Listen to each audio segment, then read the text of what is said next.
It was a quiet Saturday morning. I was hauling my suitcase upstairs when I heard my daughter-in-law whispering to the realtor. "She's just a guest, just clear out anything that smells old." In that instant, I became disposable.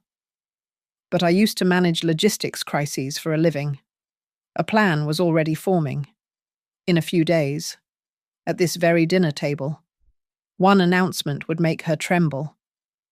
My name is Marion Holt, and I am 62 years old. I arrived at my son's house in Willow Bend, Oregon, on a Tuesday, with the smell of damp earth and concrete dust still on my coat. My own home, the one I shared with Eamon for 40 years, was having its foundation repaired, a necessary, ugly process. I brought only what mattered: a heavy banker's box filled with our wedding albums and Eamon's gold pocket watch, the one he carried every single day. I hadn't even been there an hour when my daughter-in-law, Brielle, made her declaration. She is 32, with a way of speaking that sounds like polished glass. As I set the box of photos on the guest room dresser, she breezed in, not looking at me, but at the space I was occupying. "Just so we're clear, Mum," she said, her voice bright and empty. "While you're here, you're just a guest. We need to keep the flow of the house." I thought I misheard. A guest. In my son's home. Before I could respond, she picked up the framed photo of Eamon I'd placed on the nightstand, him on our boat, grinning, and slid it off the table. She held it for a moment, then walked it to a cardboard box near the door labelled "Donations." "What are you doing?" I asked, my voice flat. "Just tidying," she said, dropping Eamon's face into the box. "It doesn't match the new aesthetic." The next day, the small porcelain shepherdess Eamon's mother had given me was gone from the living room mantel. So was the antique barometer. When I asked, Brielle waved a dismissive hand. "Oh, I put all that away. We're staging the house. It needs to look more airy, less cluttered." Staging for what I didn't ask. I went to the mailbox at the end of the long driveway, a habit ingrained from decades of managing household affairs. It was empty.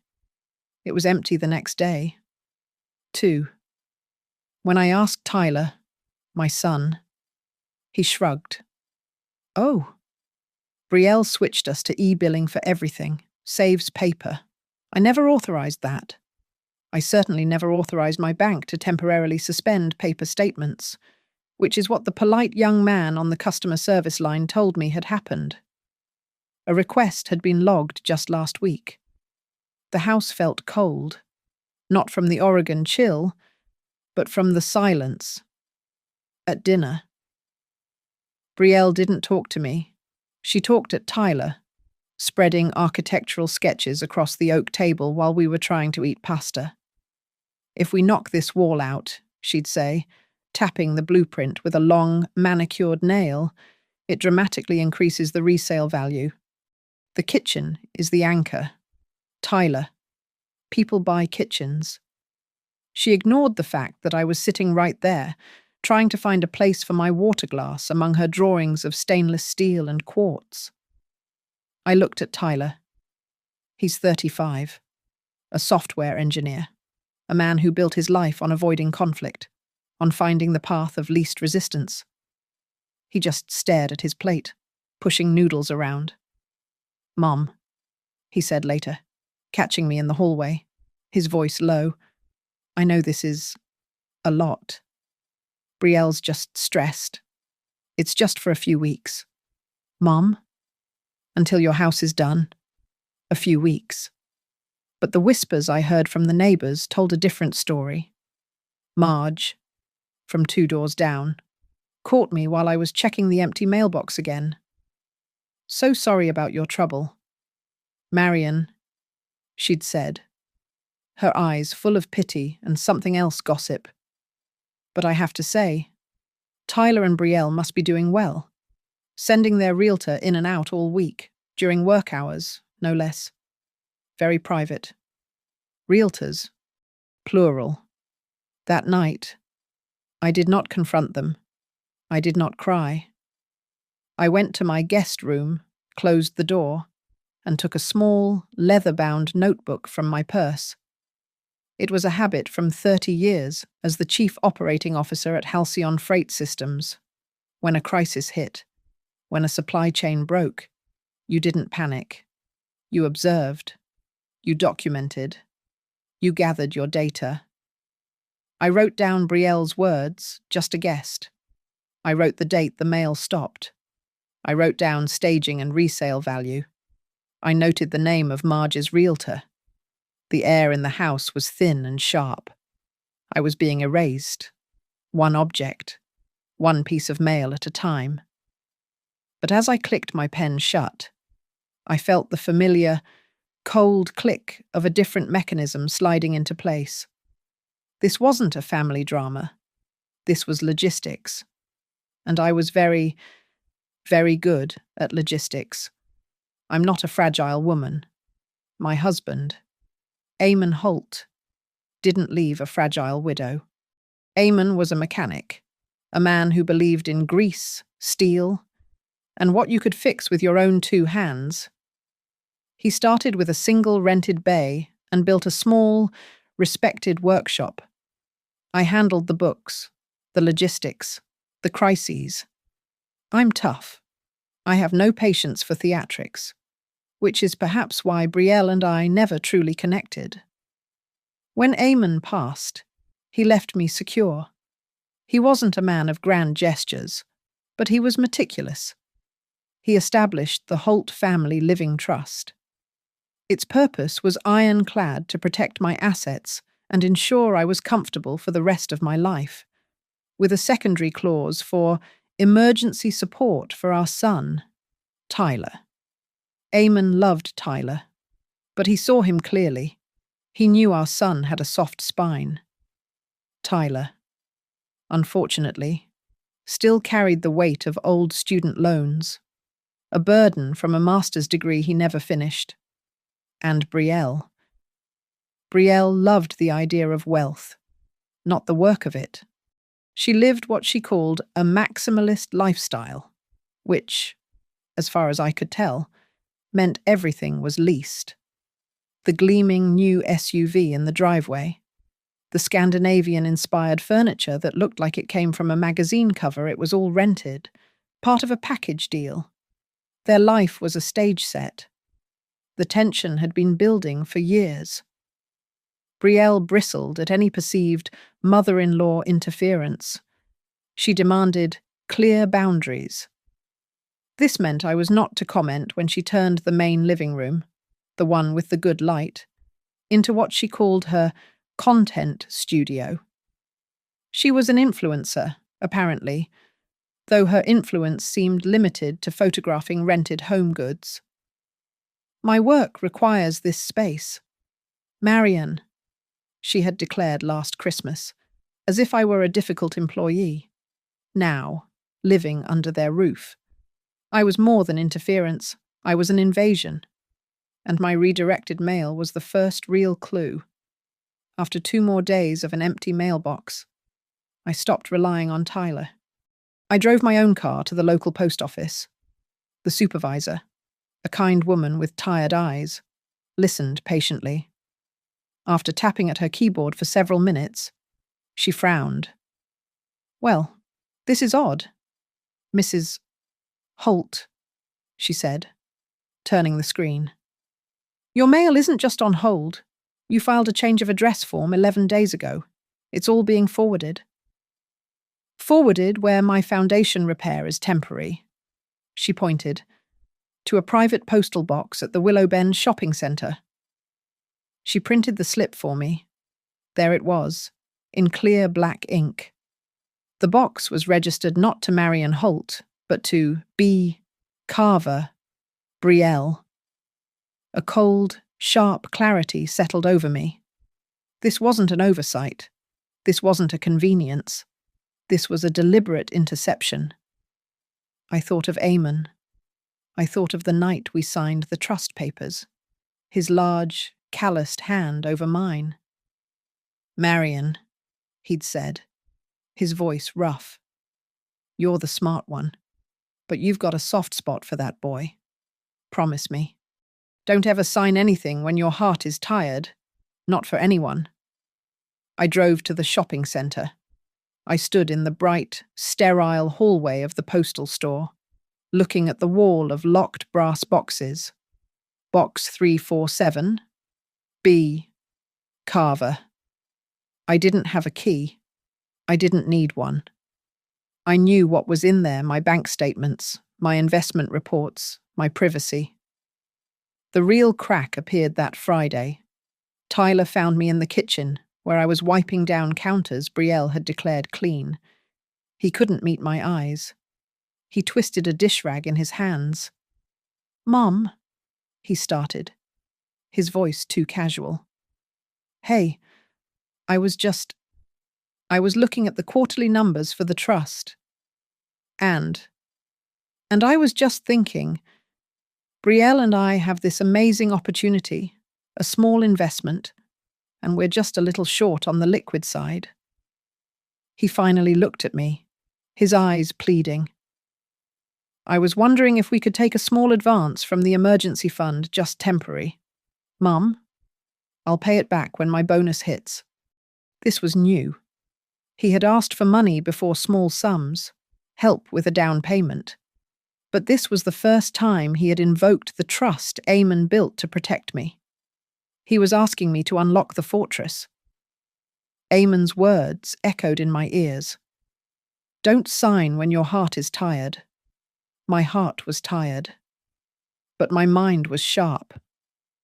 I looked at my son, at the fine lines of stress around his eyes, lines put there by his wife's ambition and his own weakness. I did not raise my voice. I did not list my grievances. I did not mention the stolen mail or the photo of his father in a donation box. "Let me think about it." "Tyler," I said, my voice perfectly calm. "I'll need to review the terms." He looked relieved, as if the fight was over. He nodded quickly. Yeah, of course. Thanks, Mom. You're a lifesaver."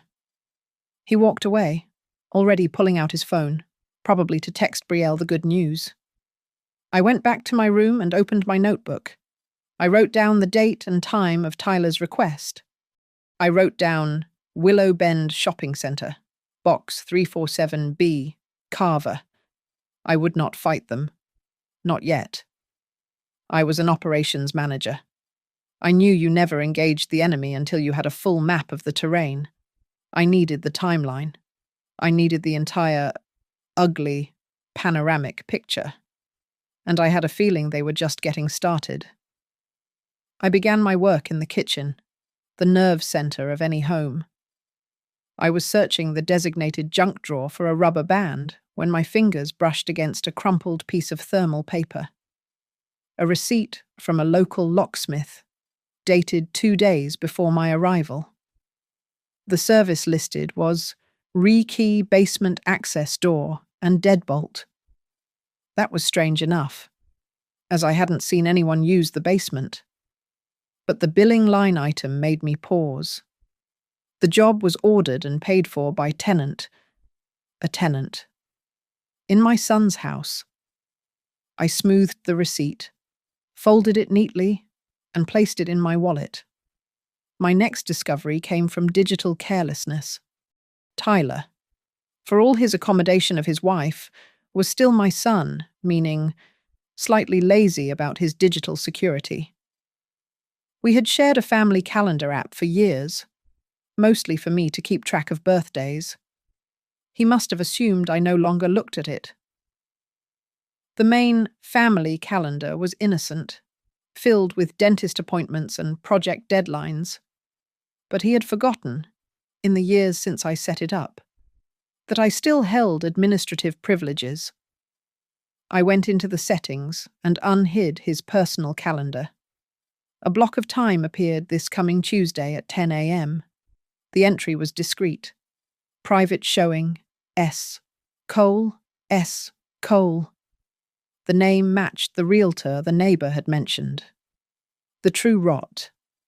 However, I found sitting in plain sight. I had gone into Tyler's home office looking for a pen. He'd left his laptop open, the screen illuminated. An email was displayed. From a sender I did not recognize, Silvernest Solutions, LLC. The subject line read, Executed Contract, Willow Bend Project. I shouldn't have looked. I did. It was a PDF attachment, a quick renovation package. My heart began a low, heavy drumbeat. I scrolled down past the itemized list of upgrades and depersonalization services. I scrolled to the final page, to the signature block authorizing the work, and there, I saw it. Marion H. It was not my handwriting. It was not even a good forgery. It was a scanned, digitized attempt that looked nothing like my actual signature. I sat in his chair, the house silent around me. I went back to my room and opened my notebook. This required cross-referencing. I knew Tyler banked online, and his password, embarrassingly, hadn't changed since high school. I did not log in. That would be a breach he could trace. Instead, I waited until trash day. Brielle was fastidious about sorting recycling, but she forgot the office shredder. I retrieved the bag. Tucked inside were torn bank statements for their joint account. I laid the pieces out on my guest room bed like a grim puzzle. I found them. 7 transfers. All to Silvernest Solutions. All made in the last 3 weeks. Every single one was for an amount just under $3,000. Small enough to avoid automated fraud alerts. A classic structuring maneuver. That evening, I was reading in the living room when Brielle took a phone call. She spoke in her usual bright, declarative tone, until the person on the other end identified themselves. Her voice immediately dropped to a conspiratorial whisper. She walked onto the back deck, sliding the glass door almost shut, but not quite. I am old, but my hearing is sharp. Evan? I just need it verified, she whispered, her back to me. The POA is clean. Yes, she's cooperating. Just meet me tomorrow to verify. I need the power of attorney to be actionable by Friday. Evan Pike, POA, power of attorney, my power of attorney. A document I had never signed. The small discrepancies now formed a constellation.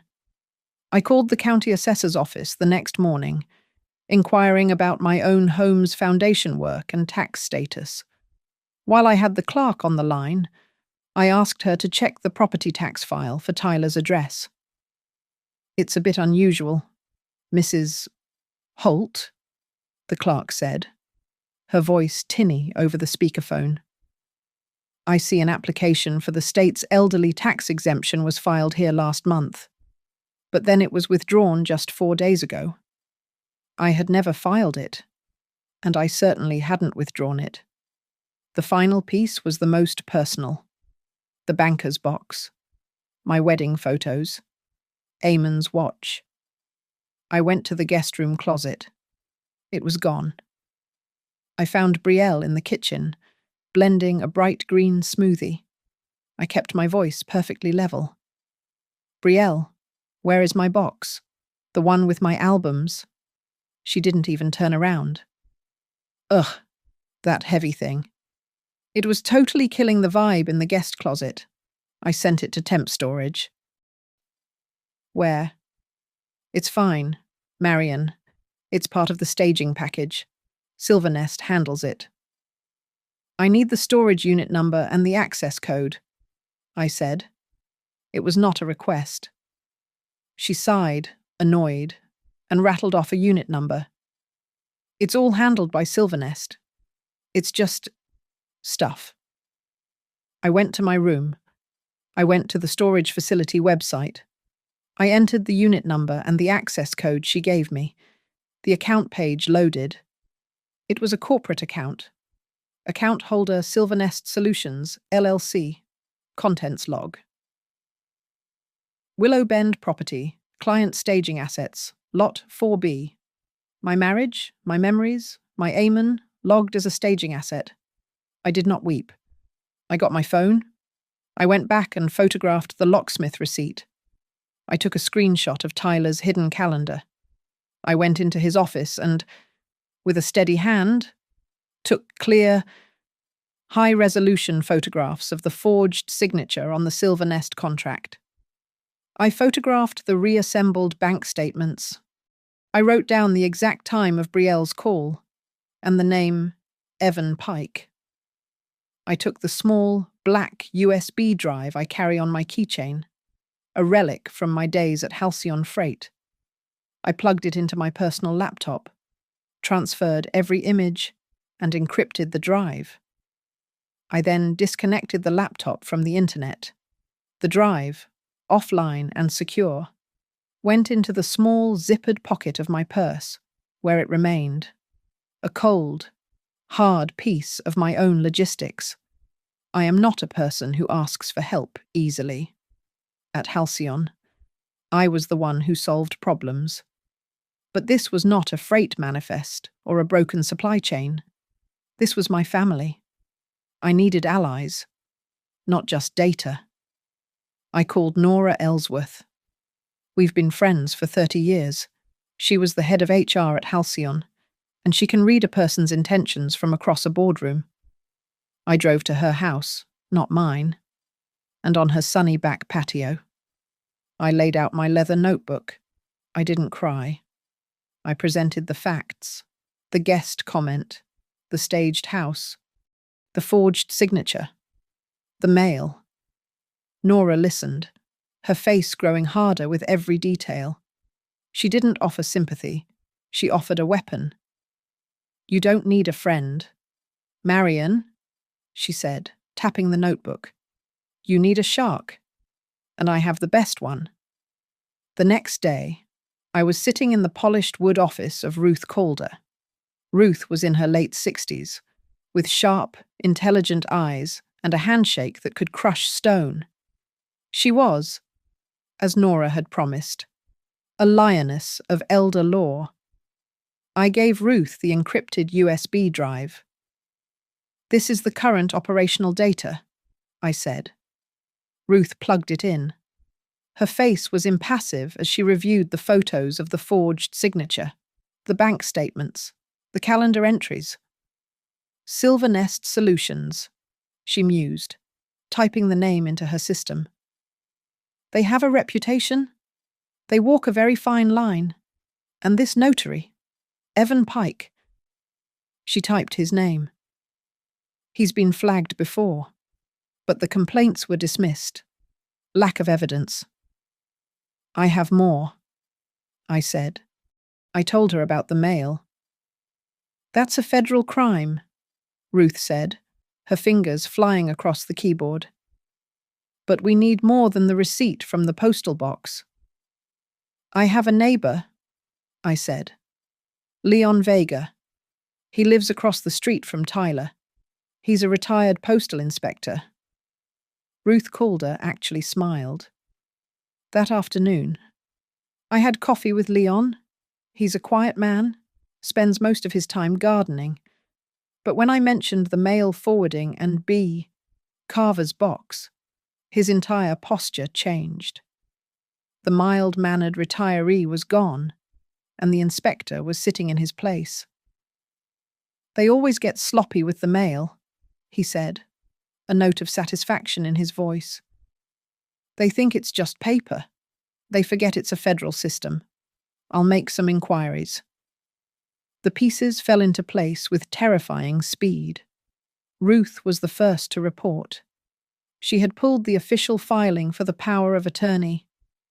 It's exactly as you suspected. Marion, she said over the phone, her voice crisp. Notarized by Evan Pike. It states you signed it at home on October 23rd to facilitate household management during your temporary move. I felt a chill, then a surge of cold anger. Ruth, I said, I wasn't at home on October 23rd. I was at the hospital all morning for my annual cardiac stress test. I have the EOB and the appointment confirmation. There was a sharp intake of breath on the other end. An iron-clad alibi, Ruth whispered. The notary lied. He's dirty. We have them. Marion.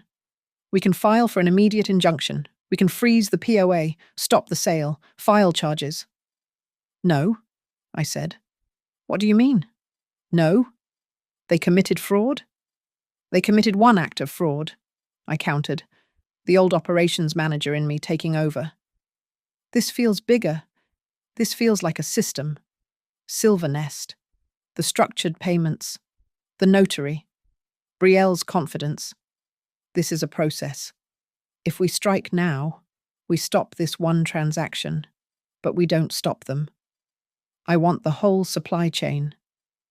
Ruth, I need to see the full, intended, continuous chain of evidence.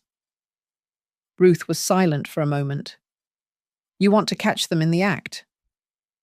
I want to let them act, I said. I want to give them the rope. That's when Leon called. He was practically vibrating with professional triumph. Got her, Mrs. Holt. The forwarding application wasn't filed at the post office. It was filed online. The payment was made with a prepaid debit card, but the originating email address, B. Carver Estates agemail.com, and the IP address used to create that email and file the form. It traces right back to your son's home internet provider. Brielle, I said. It was confirmation, not a question. I called Ruth back and told her Leon's news. Here is the plan, I said. You said you had access to my banking. I want to open a new, secondary account, a small one. I am going to transfer $1,000 into it.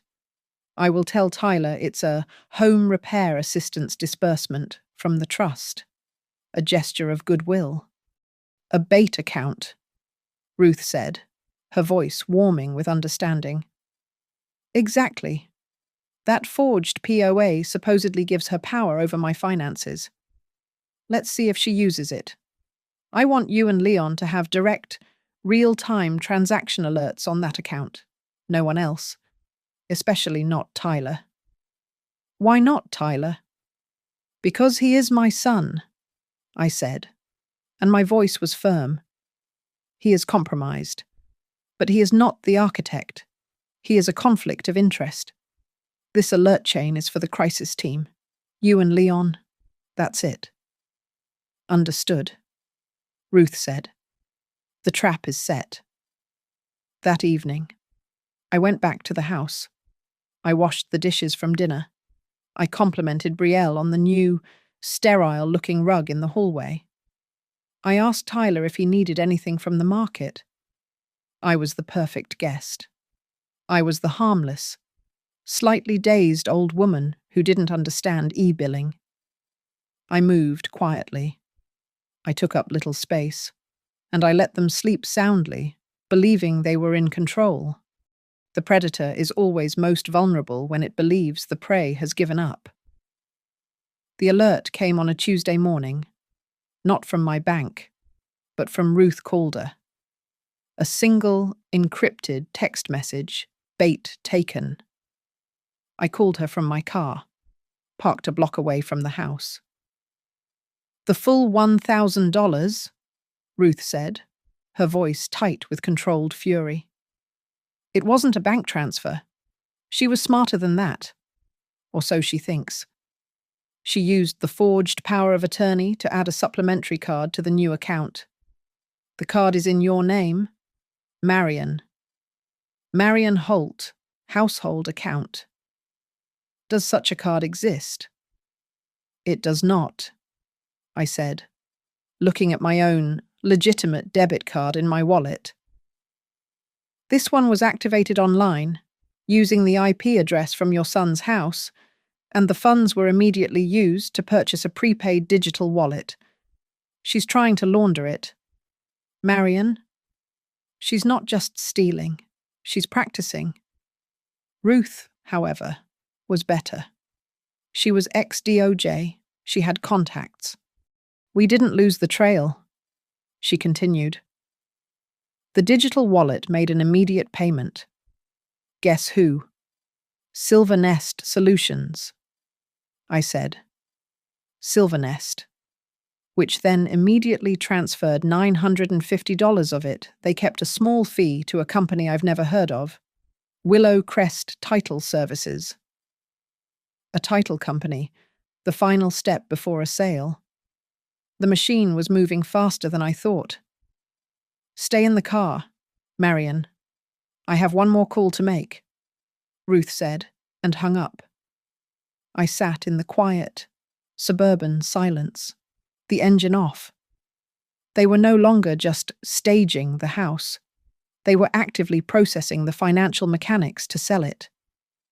My phone rang again. It was Leon. His voice was grim. Mrs. Holt. I called in a favor. My old contact at the county recorder's office owes me. He just moved to the private sector. Works at Willow Crest Title. I know the name. Leon? What did you find? They're busy? My friend says they just got a rush order for a preliminary title search. For your son's property. The order was placed yesterday afternoon by a B. Carver, paid for with a corporate card. B. Carver. Betrayal wasn't even trying to hide. She was arrogant. I called Ruth back and relayed Leon's intel. That's it, Ruth said. That's the ballgame. Forged POA, verifiable alibi, mail fraud, and now, a confirmed title search and a clear money trail from your bait account. We have her. Marion. We have intent, means, and opportunity. We move now. I'm moving now, she affirmed. I'm taking this to Judge Alvarez. She signs off on these. She understands elder fraud. I'm not filing for an injunction. That's too public. I'm filing for a temporary preservation order and asking her to seal it. It means nothing can be filed, sold, or transferred on that property without us. But Betrayal won't know it's there. The trap door is set, but it's not sprung. While Ruth went to the courthouse, I went to the stationer. I bought a banker's box identical to the one holding my wedding photos. I bought a cheap, plastic-covered album. Back in my car, I took a small UV pen from my purse, a novelty item, on the inside flap of the new, empty box. I drew Eamon's initials. I went back to the house, swapped the boxes, and placed the replica on the guest room closet shelf, exactly where the original had been. It sat there, waiting to be sent to temporary storage. That night, the house was electric with Betrayal's triumph. She was on her phone constantly, laughing. She walked past me in the hall, all smiles, as if I were a piece of furniture. Then, my phone buzzed with an alert from a dummy social media account Nora had set up for me. Betrayal had posted a new story. It was a video, a close-up of a champagne bottle being popped, foam spilling over. Her voice over it. Giddy. We did it. Time to celebrate the all-cash offer. The future is bright. And at the bottom, she had tagged her realtor, Savannah Cole. Tyler saw the post, too. Or perhaps he just saw the champagne bottle. He found me in the kitchen, his face pale and drawn. He was visibly trembling. "Mom," he said, his voice cracking. "Mom, I think this is moving too fast." I just looked at him. "What is?" "Tyler."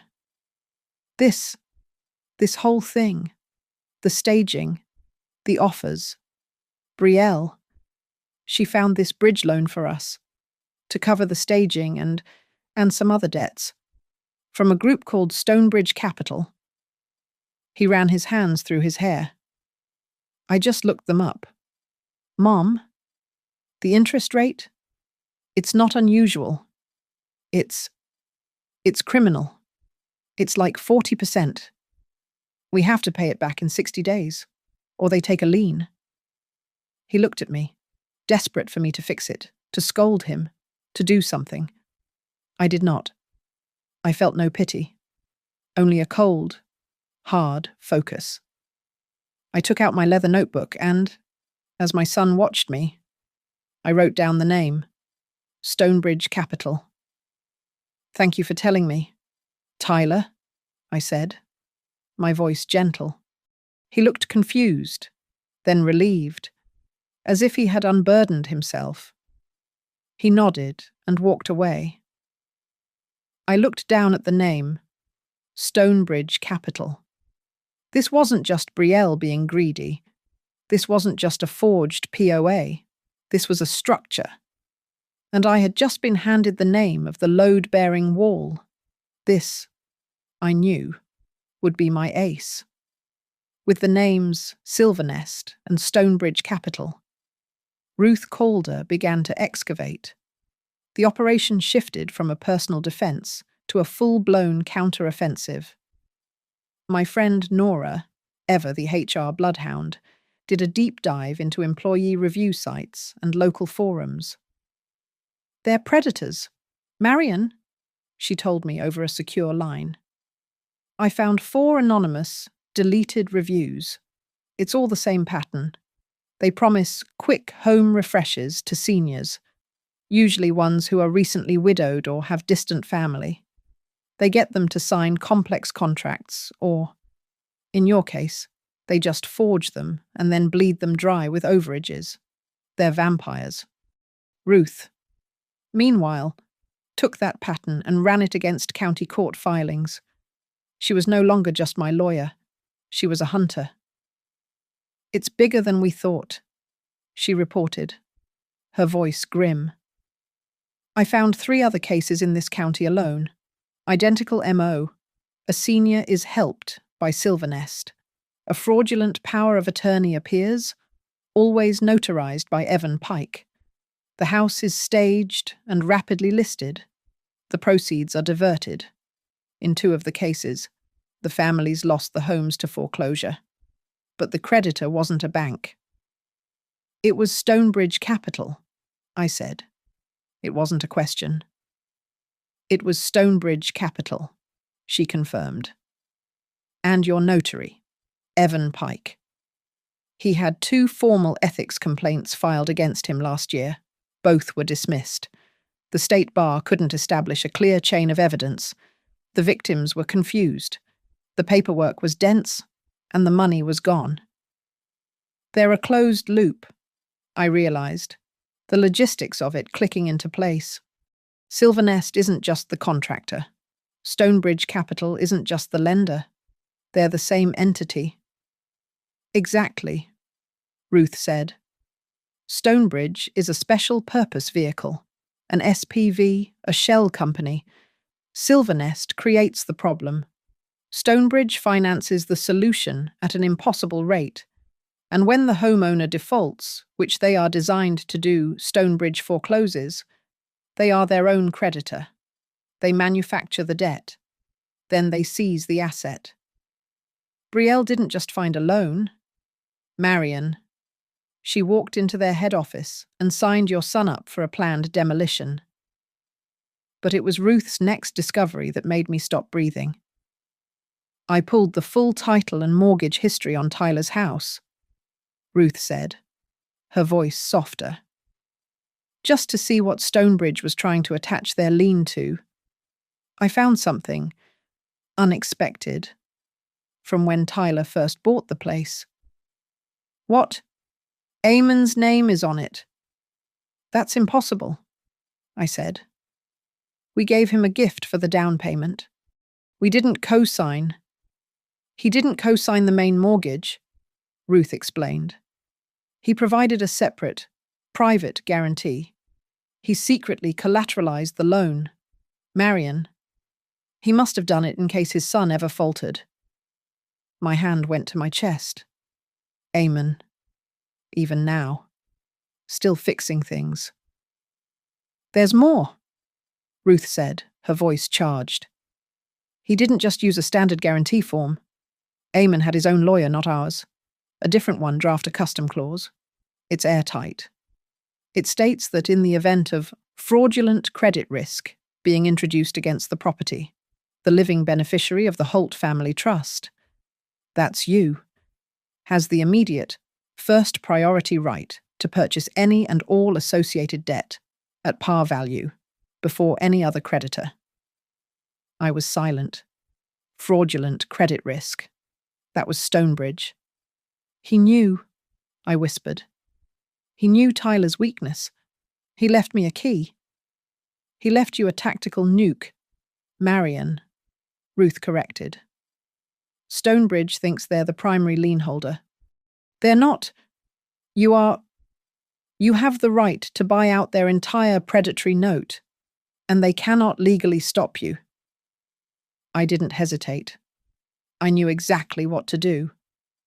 I hung up with Ruth and made one call. Quentin Harrow.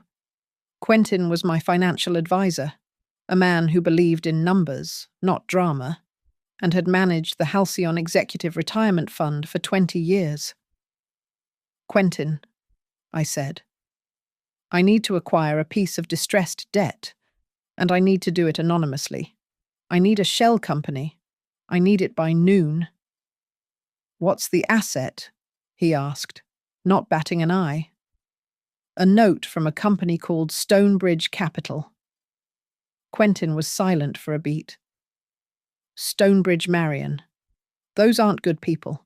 That's not debt. That's a shark bite. I know, I said. That's why I'm buying it. I have a contract that gives me first right of refusal. They have to sell. Within 3 hours, Cascade Holdings, LLC, a name Quentin and I picked for its bland Oregonian feel, was formed.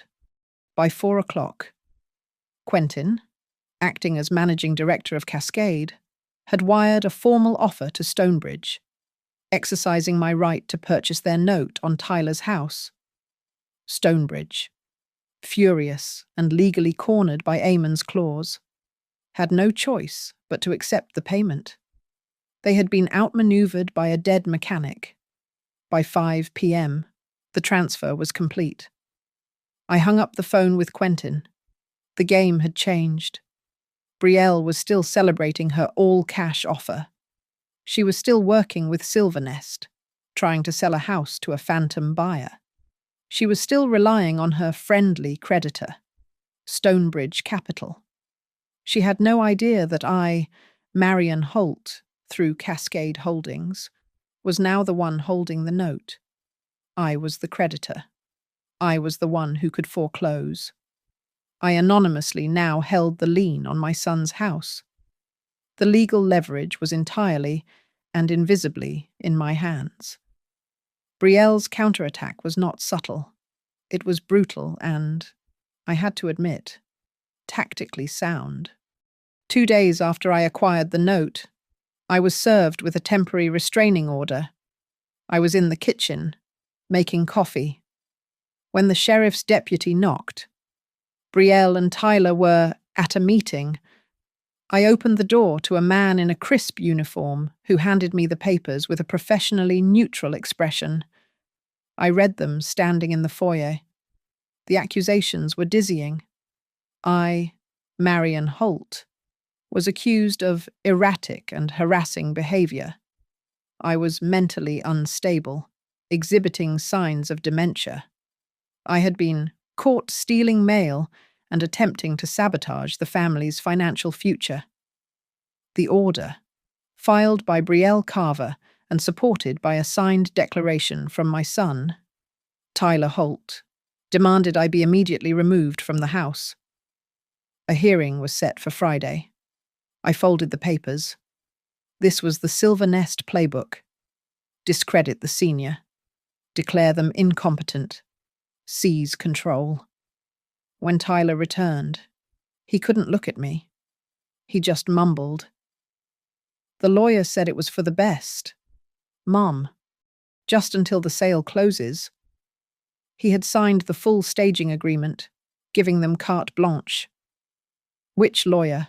Tyler, I asked quietly. Yours, or Brielle's? He flinched and walked away. The next morning, I checked the guest room closet, the replica banker's box, the one I had marked with the UV pen, was gone. Brielle must have taken it while I was sleeping. I made a simple call to Leon. She took the bait.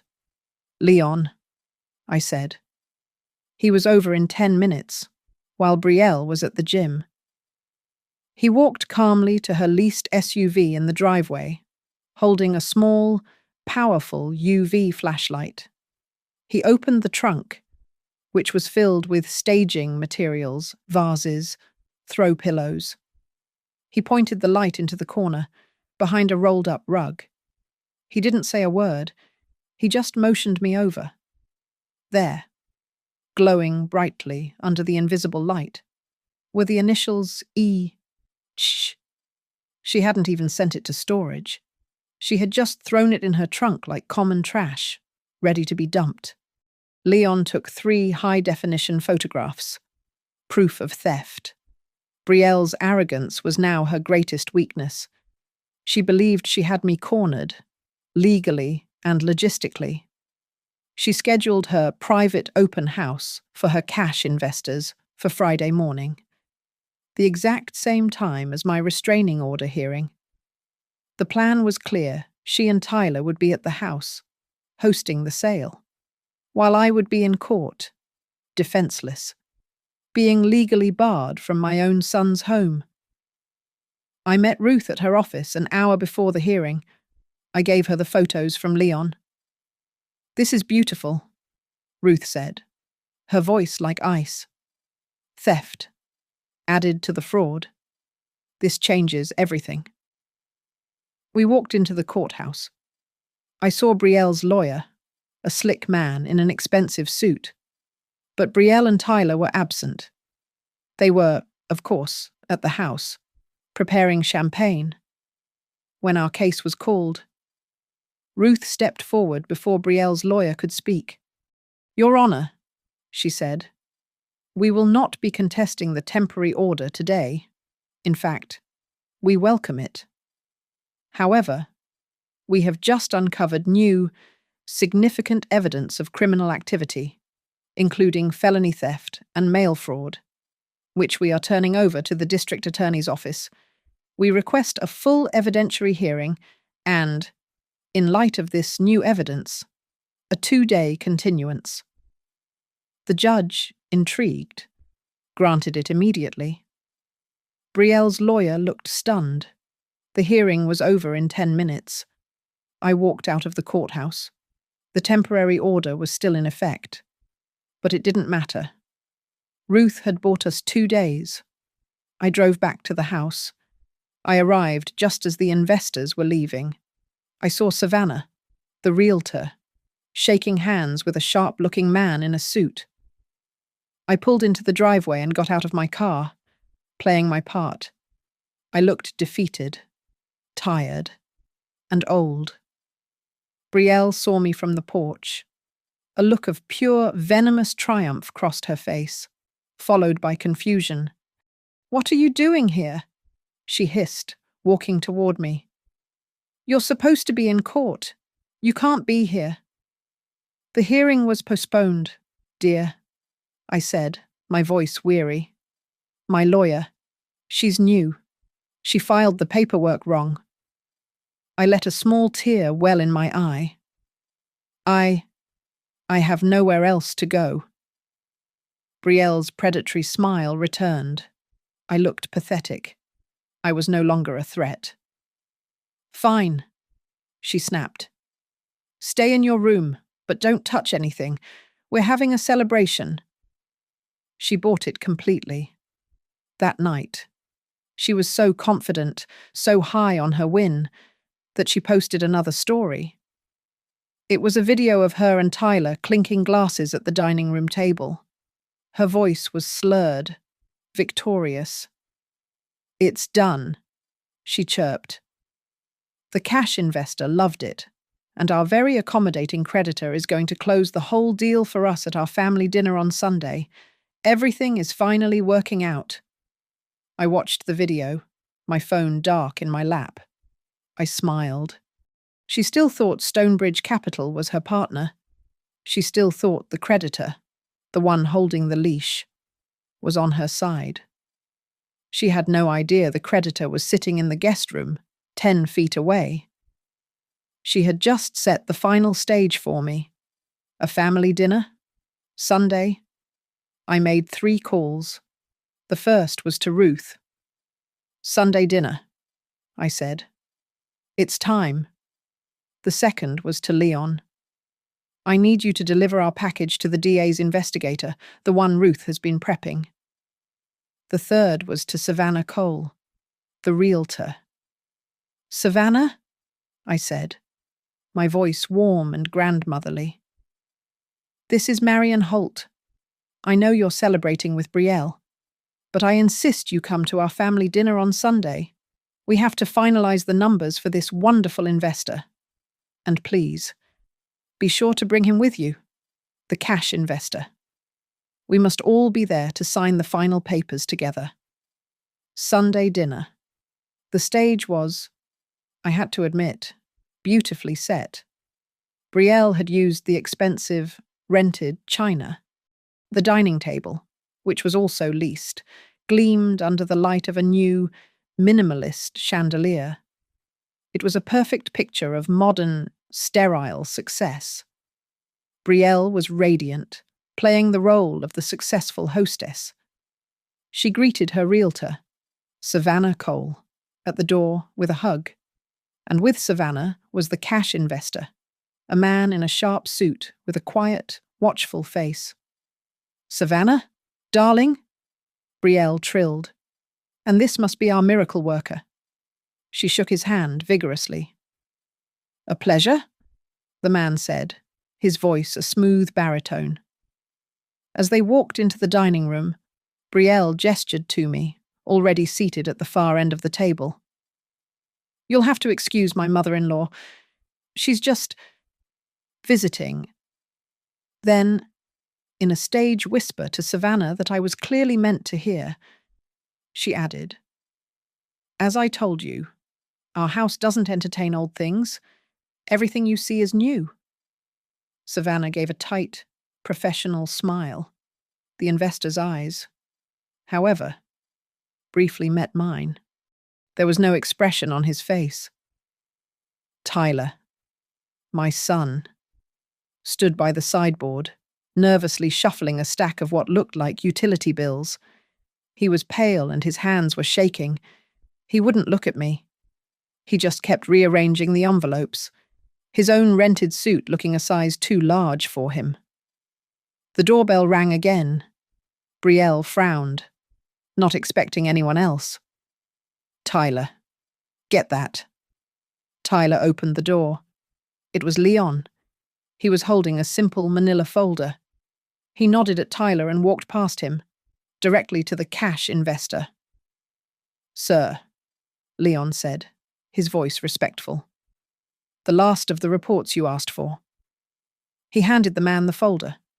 The investor nodded, took it, and, without opening it, placed it on the sideboard next to Tyler's bills.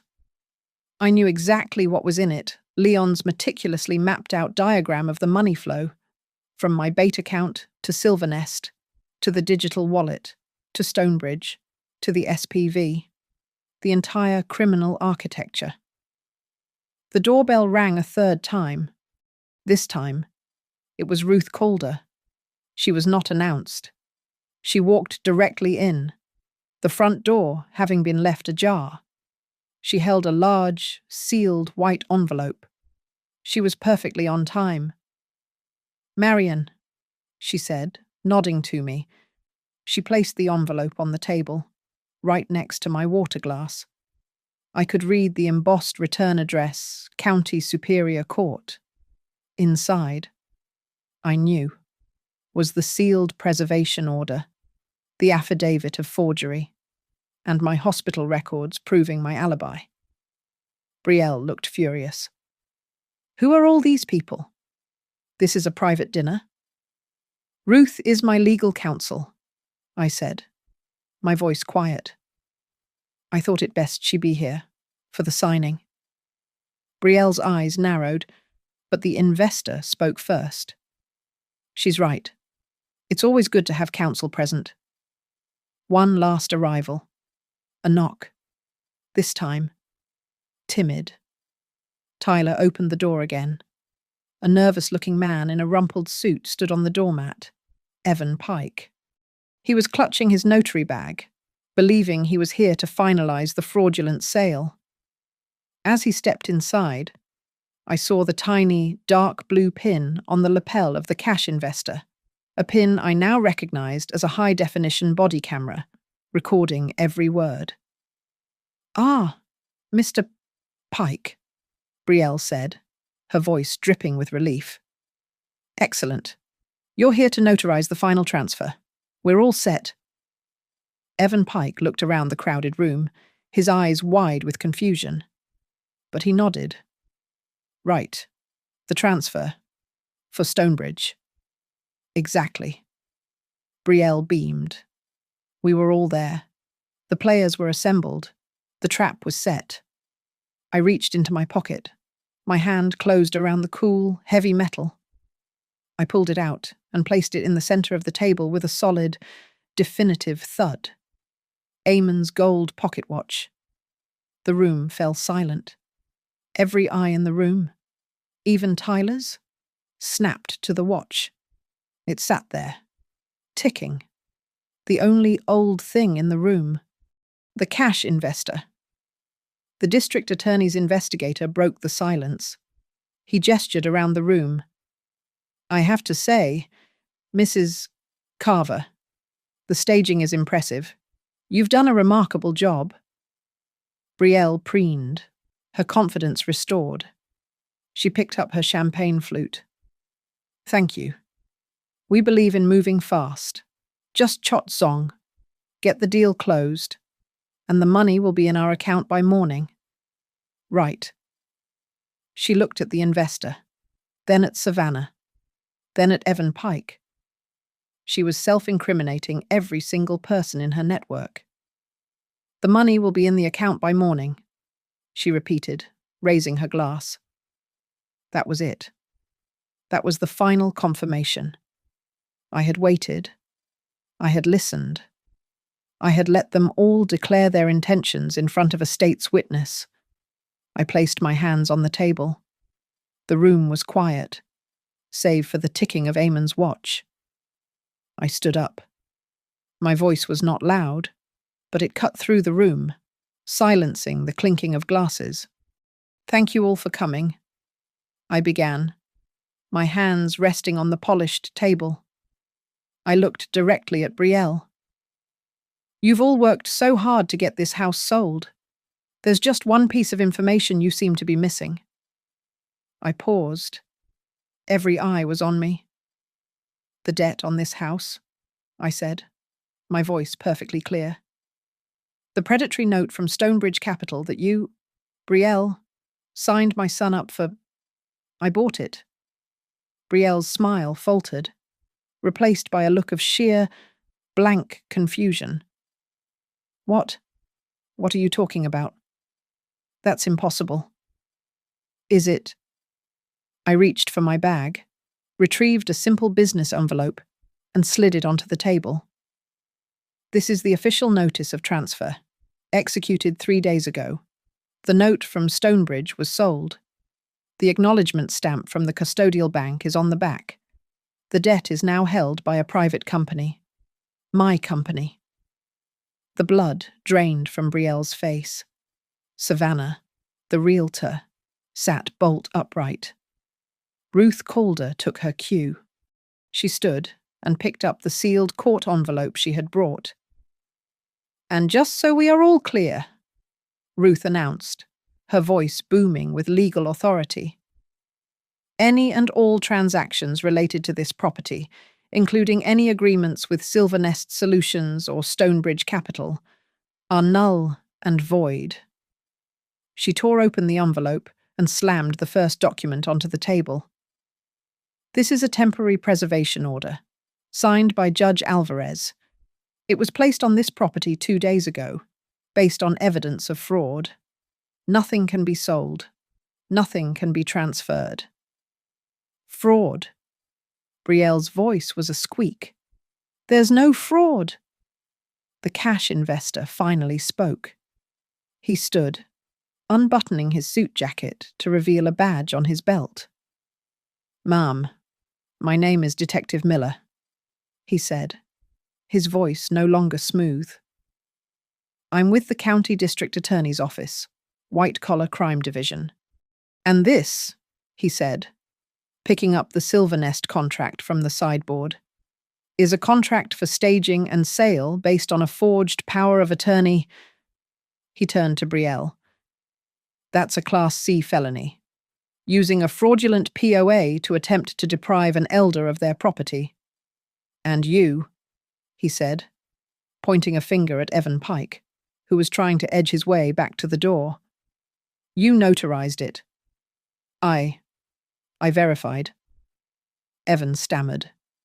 "You verified a woman was at home." Ruth cut in. "On a day when, according to these hospital records, she was on a treadmill for a cardiac stress test. That's conspiracy, Mr. Pike." "But the order—" Brielle was grasping at straws, looking at her lawyer, who was ashen. "The restraining order. She was harassing me. She stole my mail." "I believe you have that backward, dear," I said. I pulled out my phone and tapped the screen. I turned it so the entire table could see. It was Leon's photograph. The glowing, ultraviolet initials, E.H., inside the trunk of her car. "This," I said, "is my wedding album. My property. The one you told me was in a secure Silvernest storage facility. This is a photograph of it in your trunk, taken yesterday. That's not staging. That's theft." Savannah the realtor stood up, pushing her chair back. "I had no part in this. I'm leaving." "Sit down," Detective Miller commanded. She sat. This was the moment. The final nails. "The second nail," I said, looking at my son, Tyler, who was now leaning against the wall, white as a sheet. "My husband, Eamon, was a meticulous man. He knew his son. He left a guarantee clause in the original mortgage, a clause that states that in the event of fraudulent credit risk, that would be Stonebridge, the beneficiary of his trust, me, has the right to assume temporary financial control of the asset. I activated it 3 days ago." I let that sink in. I was not just the creditor. I was now in full legal control of the house. "And the third nail," Detective Miller said, turning his full attention to the notary. "Mr. Pike, you are a co-conspirator in a criminal enterprise. We have evidence of at least 3 other similar schemes you helped facilitate for Silvernest. We'll be taking your bag. And your stamp." He held up a document. "This is a search warrant for your person, your vehicle, and your office." Evan Pike made a small, choking sound, and Brielle began to tremble. It started in her hands, a fine vibration that shook the stem of her champagne glass. Her face was a mask of disbelief and pure, unadulterated panic. All her arrogance, her polish, her maximalist lifestyle had evaporated. She just looked small and cheap and caught. I looked at her, and the only sound in the room was the steady, calm ticking of Eamon's watch on the table. The words she had spoken to me, the ones that started this all, hung in the air between us, unspoken but deafening to everyone in the room. You're just a guest here. The chairs had just been reversed. Detective Miller didn't wait.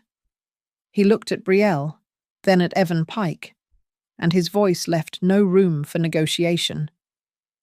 Brielle Carver, you are under arrest for felony elder fraud, conspiracy to commit fraud, and forgery. Evan Pike, you are under arrest for conspiracy, forgery, and notarization fraud. You both have the right to remain silent. He nodded to his partner, who had entered silently behind Ruth and was now moving to cuff a completely stunned Evan Pike. Savannah, the realtor, looked like she had been struck. I had no idea, she stammered, looking at Detective Miller. He wasn't finished with her. He pulled another document from his folder. Ms. Cole, you're not being charged today, but this is a formal warning of civil liability. You facilitated the listing of a property based on fraudulent documents. You are advised to retain counsel. Your participation in this is over. Savannah nodded, her hands shaking, and sagged back into her chair. My son, Tyler, was the only one who hadn't moved. He was still pressed against the wall. Leon, in a moment of quiet professionalism, picked up the manila folder he had delivered, the one showing the money trail, and handed it to Tyler. You should see this, son, he said, his voice not unkind. Tyler fumbled with the papers. He stared at the flowcharts. He saw the bank statements, the ones from Stonebridge Capital. He saw the incorporation papers for Stonebridge, the ones listing the principal officer. He looked up, his eyes hollow, and his gaze finally landed on his wife, who was being read her rights. It was you, Tyler whispered, so low I could barely hear him. Stonebridge. It was just you, your LLC. There was no other investor. There was no bridge loan. You made it all up. He slid down the wall and sat heavily on the floor, his head in his hands. The papers fanned out around him. He finally, and completely, broke. I walked over to my son. I did not help him up. I stood over him, and I waited until he looked up at me, his face streaked with tears of self-pity. I am not taking your house, Tyler, I said, my voice firm but not cruel. I am protecting it, just as your father intended. I looked at Ruth. It's time. Ruth placed a final set of documents in front of me. This, she announced to the room, is the activation of the protective clause within the Holt Family Living Trust, Eamon Holt's guarantee. I took my pen, the same one I used in my notebook, and I signed. My signature was steady. Effective immediately, Ruth stated. The full title of this property is transferred into the Holt Family Living Trust, under Mrs. Holt's sole control. It is a preserved asset. It cannot be sold. It cannot be used as collateral. It cannot be mortgaged for a period of 36 months. Tyler stared at me, his mouth open. I looked back down at him. You may continue to live here, I said.